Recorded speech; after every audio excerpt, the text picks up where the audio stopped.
people fleeing their homelands for a number of reasons and being given safe haven in Uganda in a program of acceptance that is unarguably one of the most progressive and impressive anywhere in the world. I'd like to take the opportunity to compliment and commend the government and people of Uganda for their very humanistic approach to refugees. There are some places in the world, if you look at the news, some very wealthy places where refugees are being turned back at the border, sent on to other countries, which is not something anticipated in the international refugee law and policy. But Uganda accepts the refugees, helps and supports them, and prepares them to go on to a country that will accept them. And I was very privileged today to observe and witness all of this and to see the processes and the facilities at which these procedures are carried out. It's very worrying, in fact, that Africa has again become, in the last 5-8 years, an area of conflict, a zone of conflict.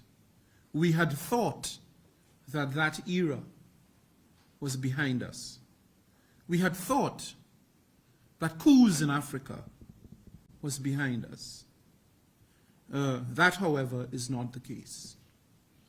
The UN is committed to supporting African governments and working with the regional authorities in Africa, such as the African Union and others,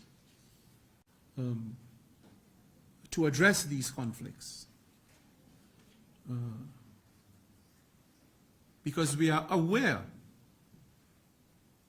that these conflicts provide opportunities for opportunistic operatives to pounce on them, complicate them, with further implications for peace and stability across the region. If conflicts are not contained, they have a way of multiplying and spreading. And so our hope is that those countries in conflict in Africa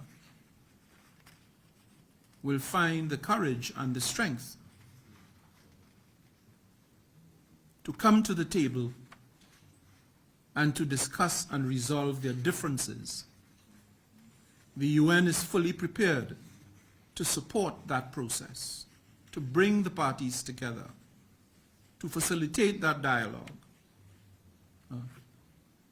in a non-judgmental way. In a non-judgmental way.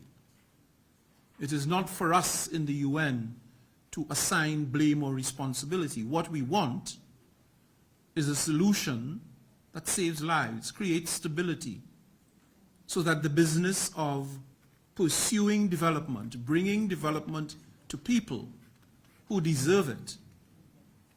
Children can't go to school in the midst of a conflict. In some cases, you can't leave your home to purchase the things you need when guns are blazing over your heads. Conflict and crisis undermine the day-to-day lives of citizens, derails it.